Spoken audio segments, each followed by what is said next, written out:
So far on this channel, we've done hardcore Nuzlocks using very short Pokemon and very tall Pokemon.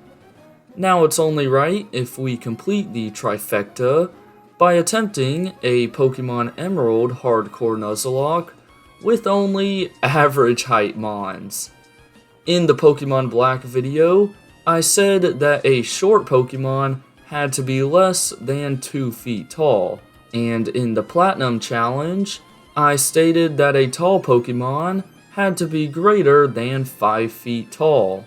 So with that information, I have determined that in order for a Pokemon to be considered average, they must fall in between 3 feet and 4 feet tall.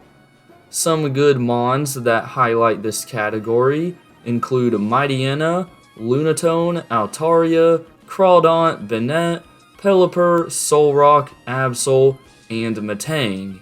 The first thing that stood out to me while looking through this long list of Pokemon was that many of them are the middle stage or final stage of their evolution line.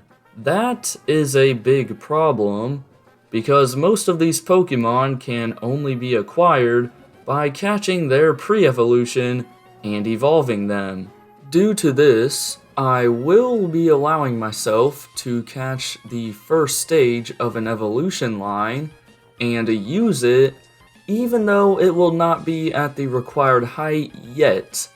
If I didn't make this exception, I would only have access to a very small amount of Pokemon, which is just not ideal for this type of challenge.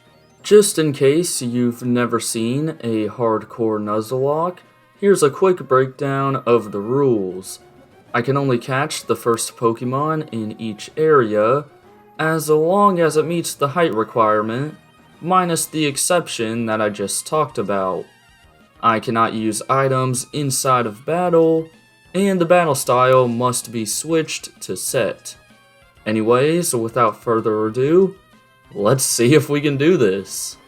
I decided to give myself a Lunatone at the beginning of the game because, surprisingly, you can only find it in Pokemon Sapphire. I eventually named it Cheese because we all know that the moon is actually made out of cheese.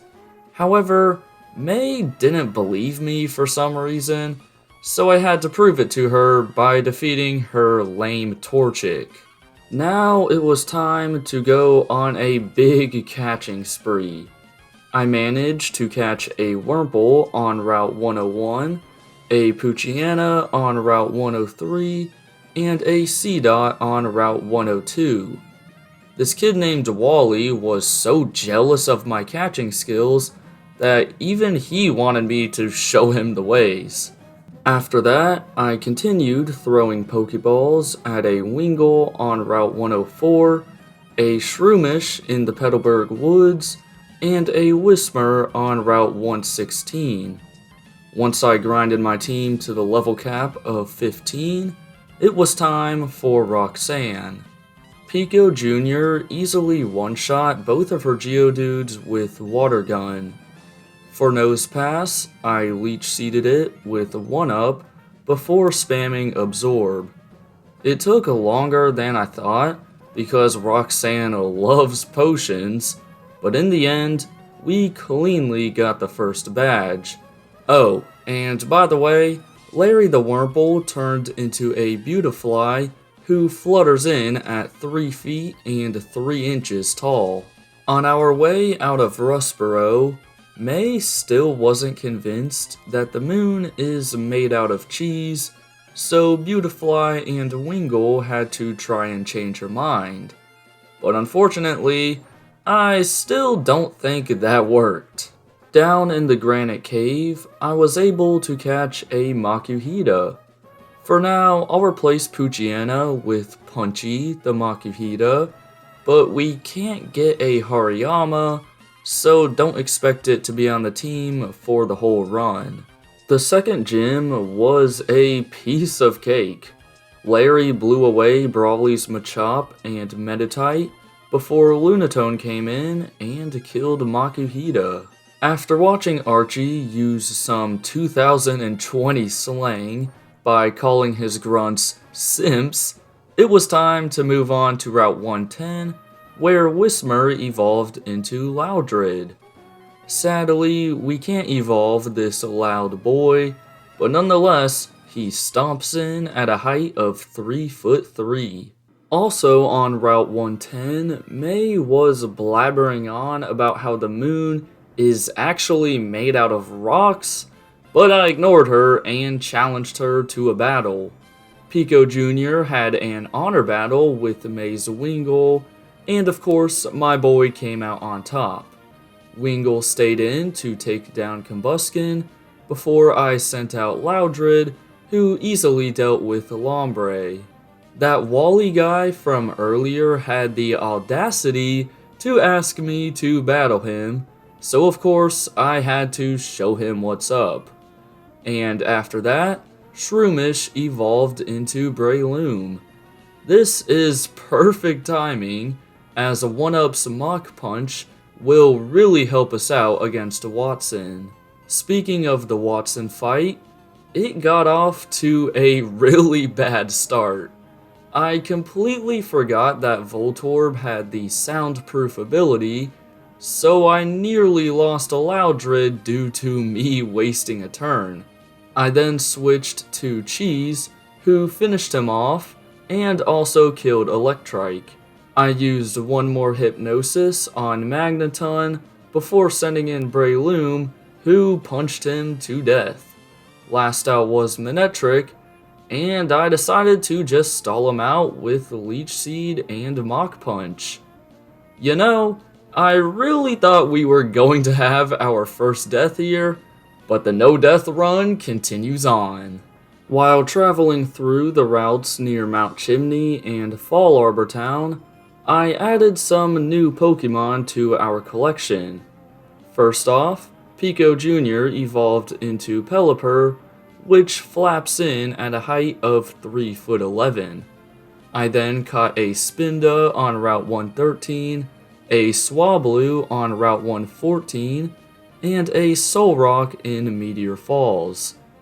I'm not going to add any of these mons to the team right now, but they are definitely good backups. On top of Mount Chimney, Maxie was waiting for our first match. His Mightyena almost managed to kill Makuhita, since I missed Arm Thrust a number of times due to Sand Attack. Luckily, we scraped by him, and Lunatone had no issues taking down Zubat. Camerupt was out last, but he got washed away by Pico Jr. The Flannery battle got off to a very pleasant start, as Pelipper sweeped through Numel and Camerupt, while Cheese took care of Slugma. However, Torkoal was a very different story. I stayed in with Pelipper, but I only got off one water gun before she used Attract. I then sent in Lunatone, who left Torkoal with literally one hit point, so Flannery used a Hyper Potion. I then proceeded to miss Hypnosis, but when it landed, Torkoal woke up the very next turn. Due to this unfortunate luck, Cheese went down to an overheat, resulting in our first death of the run. In the end though, Pelipper fought through Infatuation, so we finally got the 4th badge. I realized that the Lunatone death isn't the worst thing ever, as we can easily replace him with Solrock. I made a quick stop at the desert to pick up a Sandshrew before heading back to Petalburg City and battling Norman. I used a Spinda to set up Cosmic Power with Solrock, so he was eating up hits, which allowed Solrock to slowly whittle away at Spinda and take down Vigoroth.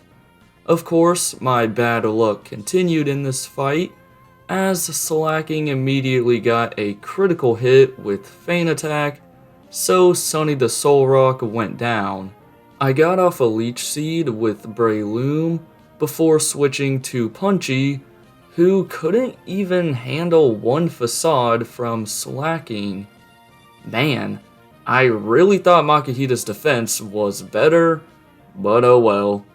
Anyways, a couple of Mach Punches finished off slacking and dealt enough damage to Lunatone in order for us to win. I decided that picking up a few electric types before the next gym wasn't a bad idea, so I went to Underground Mauville and got a Voltorb, which was a static encounter, and a Wild Magnemite, who would eventually evolve into Magneton, who floats in at 3 feet and 3 inches tall. The next rival battle with May reminded me of our Lunatone death, so I took out my anger on her by demolishing all 3 of her stupid, wimpy Pokemon. Yeah, take that, May. Next up for the gym battles was Winona, who was surprisingly easy. Swablu didn't stand a chance against Breloom, while Magneton dealt with Pelipper. Larry managed to paralyze Altaria, so Loudred had no issues taking her down, as well as Tropius. Last out was Skarmory, who suffered the same fate as Pelipper. In Lilycove City, May finally agreed that if I beat her in this battle, she would believe that the moon is actually made out of cheese. So, I did just that by demolishing her entire team. If you only learn one thing from this video, it's that the moon is made out of cheese, not rocks. The second showdown with Maxie didn't bring along any problems, as Eyeball took down Mightyena and Crobat, while Pico Jr. one-shot Camerupt.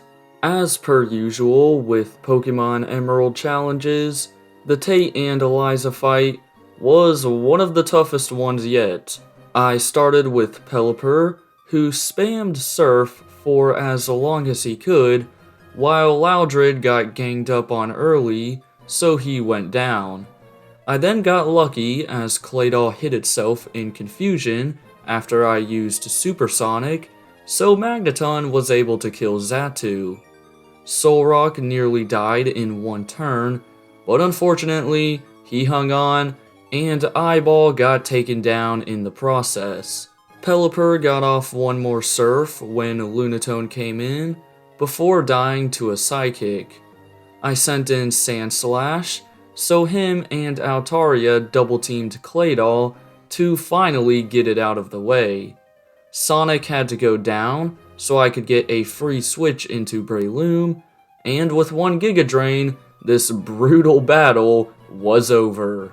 Well, it's safe to say that I needed to rebuild the team after that fight. So, I entered the Shoal Cave and caught a Spheal, who can become a Celio, but not a Walrein. I also got myself a Shuppet on Mount Pyre, before adding the Poochyena and Voltorb that were in the PC. After a long grinding session, here's a look at the squad.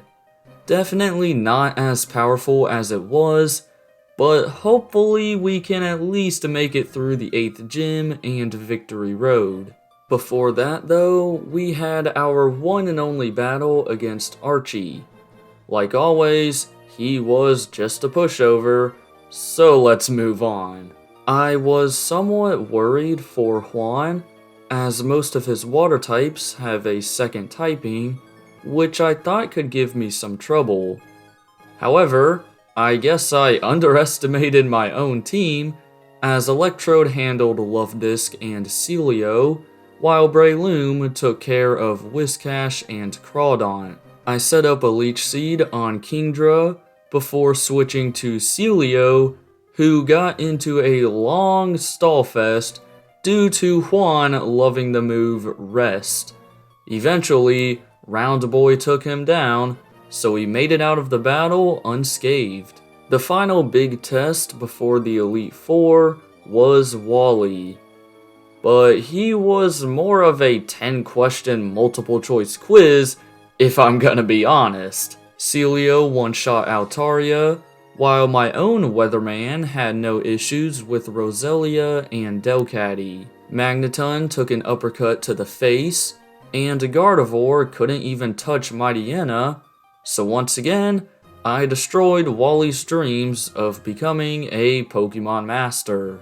The level cap for the champion was 58, so I got my entire team to level 56 just to be safe, and I also gave a few TMs to some of my Pokemon. After all that, here's one more look at the team. I'm feeling a little more confident about defeating the Elite Four than I was earlier, as we do have super effective typings on all of the members. However, it is indeed a hardcore Nuzlocke, so anything could happen. Sydney opened up with Mightyena, so I didn't want to send Breloom out yet due to Intimidate. As a substitute, Weatherman got the job done. And after that, it was a clean one-shot sweep with 1-up's Brick Break. Well, I'd say we're off to a pretty good start. The Phoebe battle was very similar to the previous fight against Sydney. I knew her first Dusclops liked to use Protect, so I got up a Rain Dance, which allowed Celio to surf his way through Phoebe's first Dusclops and Banette. Since Round Boy got low on health, I sent in Mightyena, who took out the other 3 team members with a couple of crunches.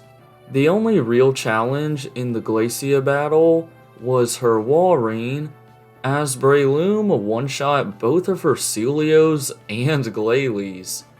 Unfortunately, I thought I had a great plan by getting a Rain Dance up and then switching to Electrode so he could one-shot the Walrein with Thunder.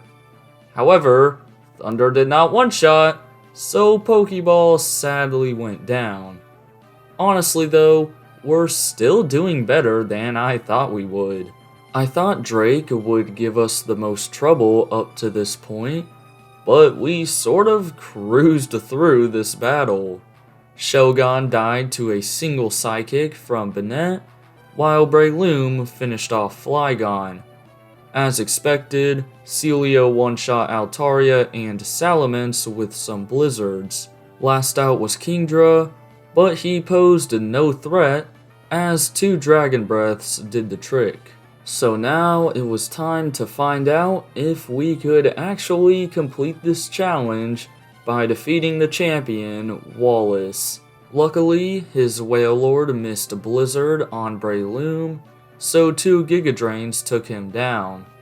I Leech Seeded my Lodic before sending in a Round Boy, who whittled away at it with Body Slam.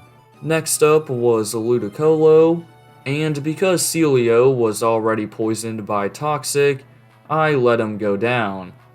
I then used a Dragon Dance with Altaria before using Fly. However, due to Ludicolo's double teams, it was very hard to actually land a hit. Weatherman got all the way down to 3 HP, so I sent in Mightyena, who killed Ludicolo with only 10 hit points remaining. Because of that, I sacked him off on Tentacruel so I could get a free switch into Cloak, who could not get the job done with Psychic. And now, we were in a very bad situation. Weatherman easily killed Tentacruel, but Gyarados ended our run because Altaria and Breloom basically had no health left. We were only 2 Pokemon away. I guess it's time to put this challenge in the books as we honor all of our fallen team members in the PC. I really wish I could go back and not send in Electrode against Walrein, because I think I could have defeated Wallace if I still had access to Thunder. Nonetheless, this is only the 4th hardcore Nuzlocke I've ever done, and just like the other 3, I had a bunch of fun making this one. Be sure to let me know down below if you want to see more of these videos, and if you did like this one, then you'll probably enjoy the other challenge runs that I've done here on the channel. Don't forget to drop a like, subscribe, and hit that bell to see more. And until next time, deuces!